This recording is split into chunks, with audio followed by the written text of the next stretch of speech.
AP cabinet భేటీ ఉదయం 11 గంటలకు ప్రారంభం కానుంది. రాజధానిలో 20,494 ఎకరాల భూ సమీకరణకు మంత్రివర్గం గ్రీన్ సిగ్నల్ ఇవ్వనుంది. 4 అంతర్జాతీయ కన్వెన్షన్ సెంటర్ల నిర్మాణానికి ఆమోదం తెలపనుంది.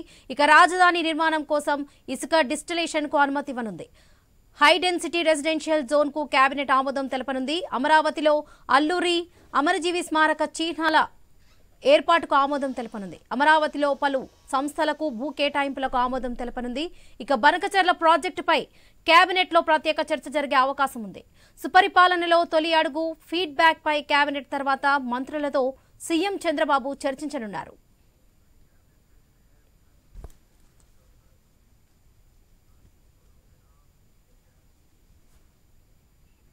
రైట్, ఇదే విషయానికి సంబంధించి పూర్తి అప్డేట్స్ మా ప్రతినిధి కాంతి అందిస్తారు.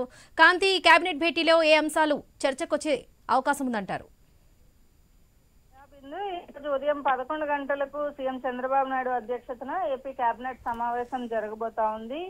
ముఖ్యంగా రాజధానికి సంబంధించి భూ సమీకరణ ఏదైతే చేయాలని నిర్ణయించారో దానికి సంబంధించి గ్రీన్ సిగ్నల్ ఇచ్చేందుకు కేబినెట్ సిద్ధమైనట్లుగా తెలుస్తోంది. 20,494 ఎకరాల భూ సమీకరణ ఇంకా ప్రస్తుతం కన్స్ట్రక్ట్ చేస్తున్న వాటికి కాకుండా ఇంకా కావాల్సి ఉన్న నేపథ్యంలో ఈ భూ సమీకరణ చేయాలని నిర్ణయించింది. ఈ భూ సమీకరణకు కూడా కేబినెట్ ఆమోద ముద్ర వేయబోతోంది. ఇదే 4 అంతర్జాతీయ కన్వెన్షన్ సెంటర్ల నిర్మాణం ఏదైతే చేయాలని మొన్న ఎస్ఐపిబి సమావేశంలో నిర్ణయించారో దానికి సంబంధించి కన్వెన్షన్ సెంటర్స్ కి సంబంధించినటువంటి విషయంలో కూడా ఆమోద ముద్ర కేబినెట్ వేసే అవకాశం ఉంది. రాజధాని నిర్మాణానికి ఇసుక డిస్టిలేషన్ కి సంబంధించి అనుమతి ఇవ్వడానికి కూడా కేబినెట్ లో చర్చించిన తర్వాత, ఎందుకంటే ఇసుక అనేది ఉచిత ఇసుక రాష్ట్ర వ్యాప్తంగా ఇస్తున్న నేపథ్యంలో ఈ అమరావతి రాజధాని నిర్మాణానికి కావలసినటువంటి ఇసుకనంతా కూడా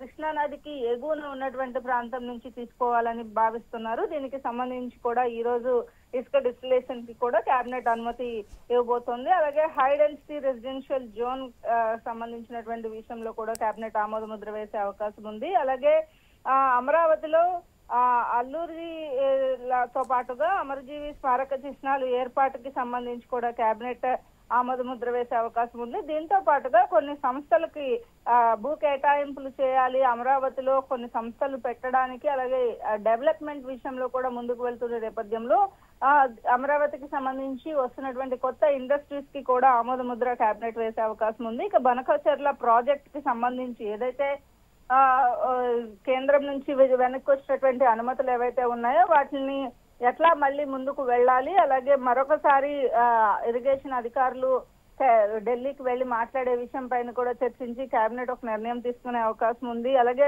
సుపరిపాలనలో తొలి అడుగుకు సంబంధించి ఇప్పటికే 2వ తేదీ నుంచి ప్రజల్లో మంత్రులు, ఎమ్మెల్యేలు, ప్రజాప్రతినిధులు అంతా ఉంటున్నారు కాబట్టి మొదటి ఫీడ్బ్యాక్ ఏదైతే ఉందో దానికి సంబంధించి ఆ ఫీడ్బ్యాక్ తీసుకున్నారు. సీఎం చంద్రబాబు నాయుడు ఇప్పటికే అనేక చోట్ల కొద్ది ఇబ్బందులు కూడా ఎదురైన పరిస్థితుల్లో ఈ సుపరిపాలన తొలి అడుగుకు సంబంధించినటువంటి డిస్కషన్ కూడా కేబినెట్ తర్వాత మంత్రులతోటి చర్చిస్తారు. దీంతో పాటుగా తాజా రాజకీయ పరిణామాలపై కూడా సీఎం చంద్రబాబు నాయుడు ప్రతి కేబినెట్ తర్వాత కూడా చర్చిస్తున్న నేపథ్యంలో ఈ రోజు కూడా చర్చ ఉండే అవకాశం ఉంది. బిందు.